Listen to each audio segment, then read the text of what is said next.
ሰላም ሰላም አድማጭ ተመልካቾቻችን እንዲሁም ደግሞ የሕፃን ነው የሀገር በቀል ሕክምና ዩቲዩብ ቻናል ቤተሰቦቻችን እንደምናችሁ እንደምንቆያችሁ።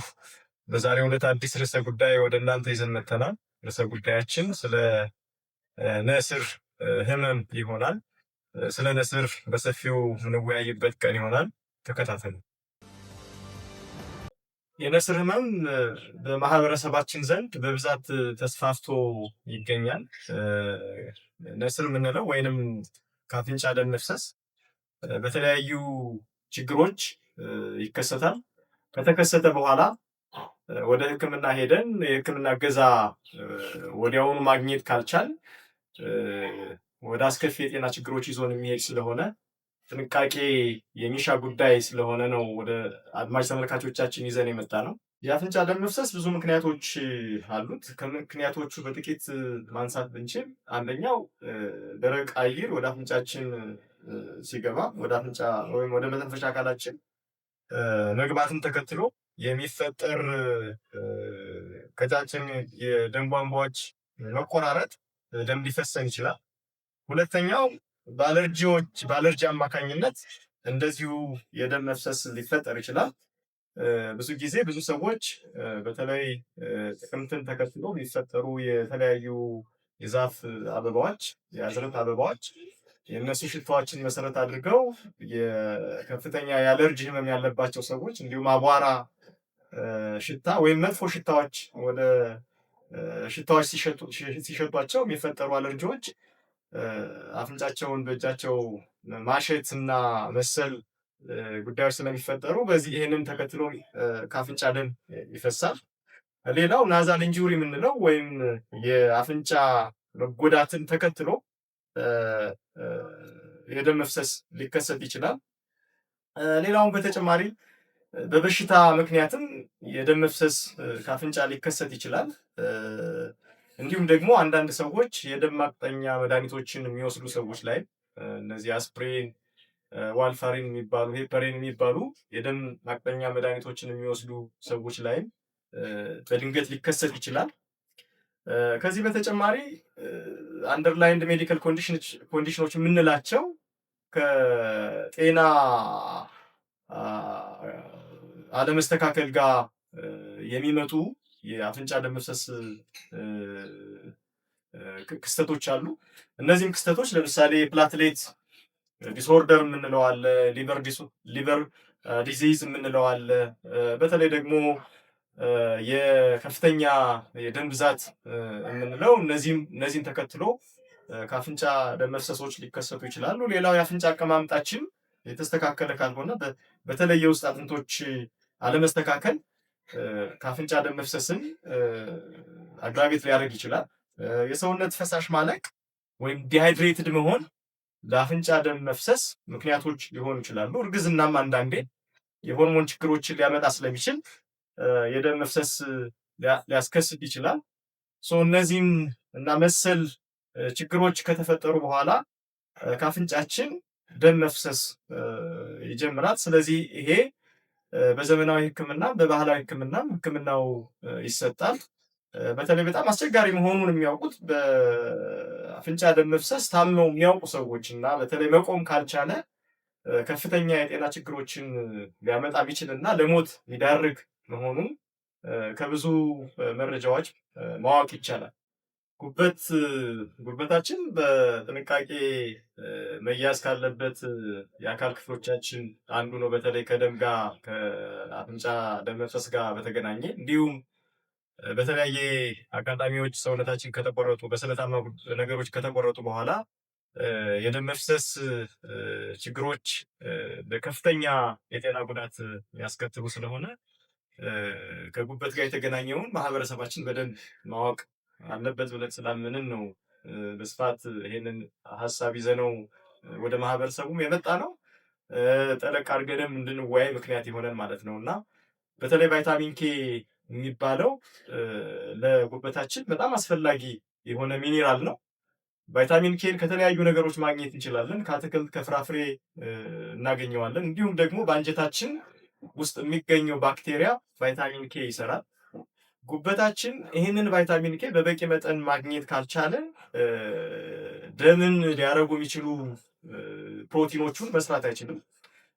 ለምሳሌ ፕሮቲኖቹን ማንሳት ብንችል ፕሮትሮምቢን የሚባለው ፕሮቲን፣ ፊብሪኖጅን የሚባለው ፕሮቲን በጉበት አማካኝነት የሚሰራ ፕሮቲን ነው። የነዚህ የፕሮቲን ዋና ዓላማቸው ሰውነታችን ላይ በሆነ አጋጣሚ ደም መፍሰስ ሲፈጠር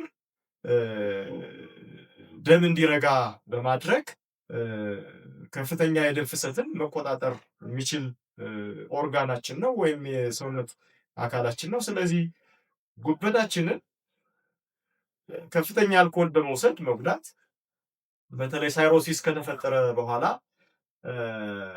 ጉበታችን በደንብ ተግባሩን መፈጸም አይችልም። እንዲሁም በከፍተኛ ደረጃ አልኮል የሚጠጡ ሰዎች አልኮል በባህሪው ደም የማቅጠን ሂደቶችን ስለሚያመጣ በተለይ በአፍንጫቸው ደም መፍሰስ ከጀመረ የመቆም እድሉ ዝቅተኛ ስለሆነ ምናልባትም ለህልፈተ ህይወት ሊዳርግ ይችላል። በቀጥታ ወይም ኢሚዲያትሊ የህክምና አገልግሎት ማግኘት ካልቻሉ ማለት ነው። ስለዚህ ጉበታችንን በተገቢው መንገድ መጠበቅ የዛሬው ፕሮግራማችን ዋና ተግባር ይሆናል ወይም ዋና መልእክት ይሆናል ማለት ነው። ጉበት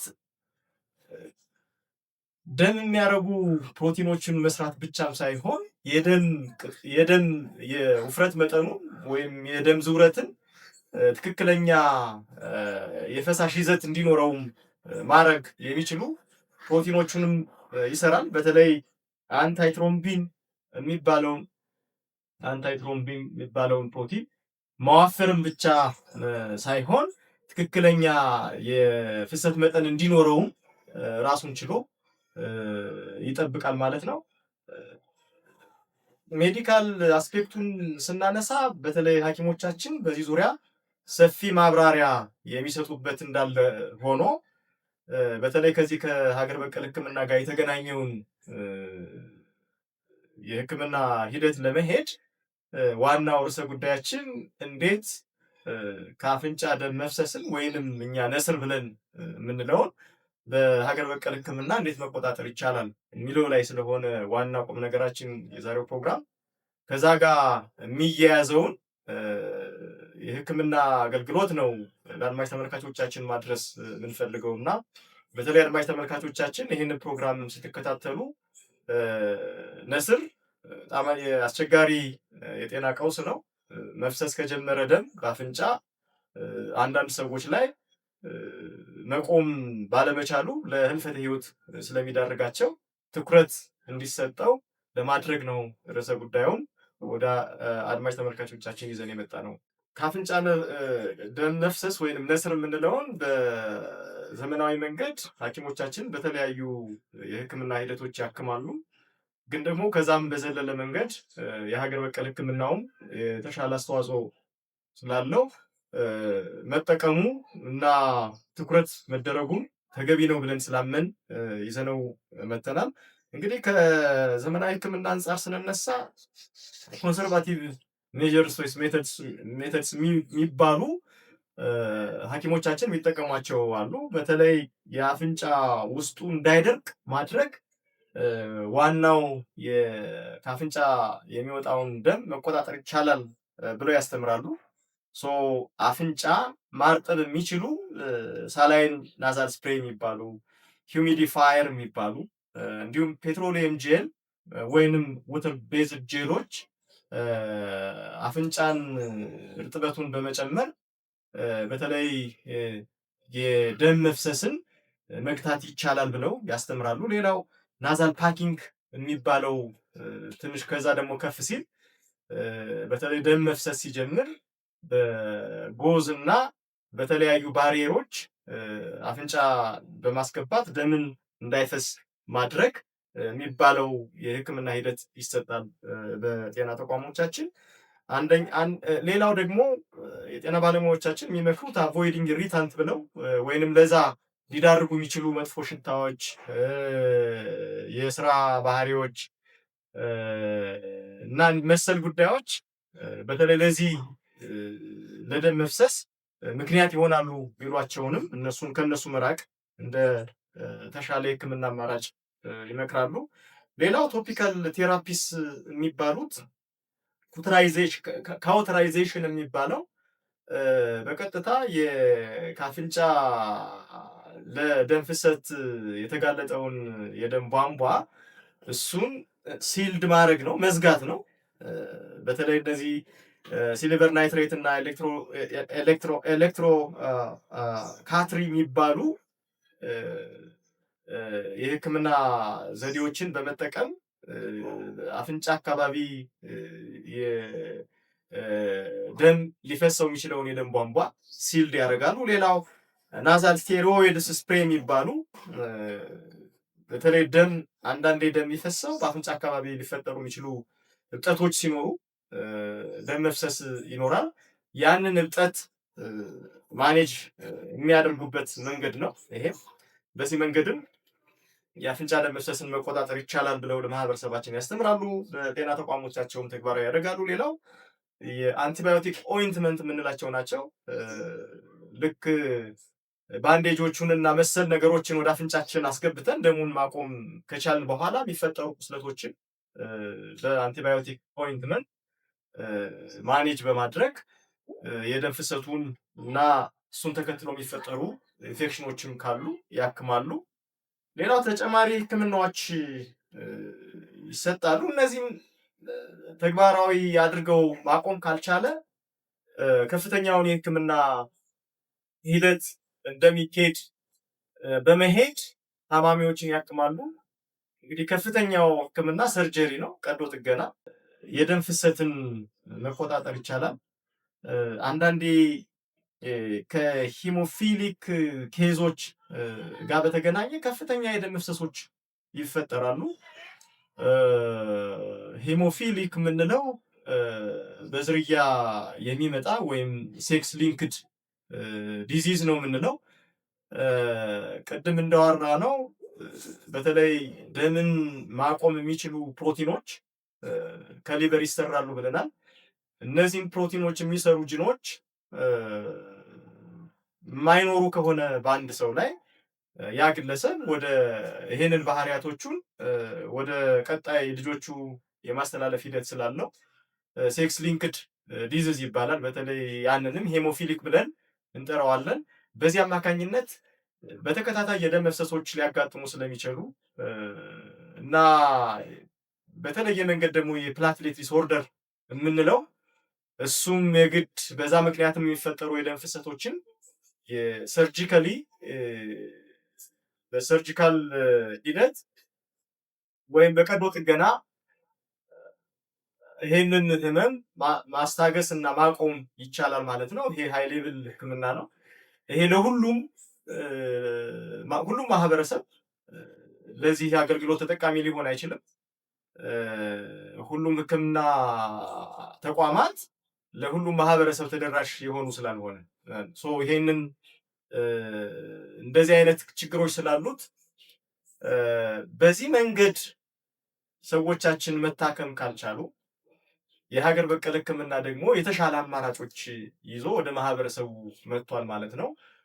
ከዚህ በመቀጠል በሀገር በቀል ሕክምና እንዴት የደም መፍሰስን ማቆም ይቻላል የሚለውን ማብራራት ይችላል። እንግዲህ በዘመናዊ ሕክምና መንገድ የሚደረጉትን በከፊል አይተናል። በዚህ ዘርፍ የሀገር በቀል ሕክምና ብዙ አማራጮች አሉት። በተለይ የዘመናዊ ሕክምና አማራጮችን በተገቢው መንገድ ማግኘት የማይችሉ ታማሚዎች በሀገር በቀል ሕክምና ይሄን እንዴት ይሰጣል የሚለውን ማቅረብ እንችላለን።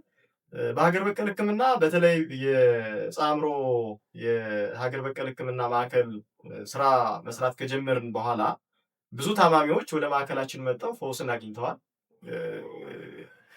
ስለዚህ ፈውስ አስተማማኝ ፈውስ ነው። በትክክል ማቆም ችለናል የሚፈሱ ደሞችን። ታማሚዎችን እጅግ በጣም አገልግሎቱን ካገኙ በኋላ ደስተኛ ሆነው ነው ከማዕከሉ የሚሄዱት።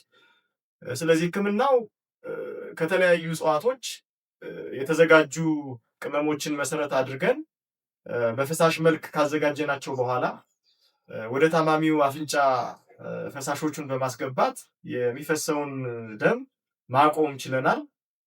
ይሄ በጣም ብዙ ታማሚዎች ወደ ማዕከሉ መጥተው ሕክምናውን ያገኙ ስለሆነና ምስክርነትንም በተከታታይ መስጠት ስለሚችሉ በተለይ በዚህ ህመም ተሰቃዩ የዘመናዊ ሕክምና አማራጮችን አጣችሁ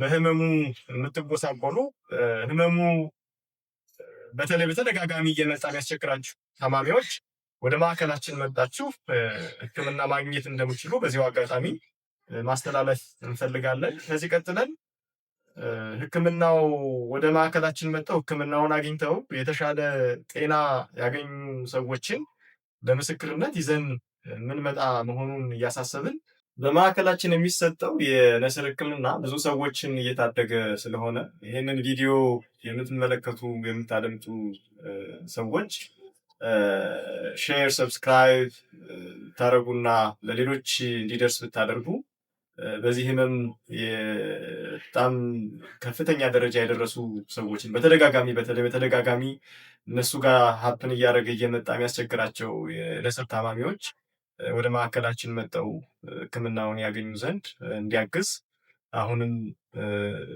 ዩቲዩባችንን ሰብስክራይብ፣ ሼር ማድረግ እንዳትረሱ። በዚሁ አጋጣሚ ሰብስክራይብ ሼር እያደረጋችሁ ዩቲዩባችን ለብዙ ሰዎች ተደራሽ እንዲሆኑ ከጎናችን ያላችሁ አድማጭ ተመልካቾቻችንም ምስጋናችን እጅግ የላቀ ነው። በዚሁ አጋጣሚም እናመሰግናለን። አሁንም ደግሜ ደጋግሜ የምለው ሰብስክራይብ እና ሼር ማድረግ እንዳትረሱ። እናመሰግናለን።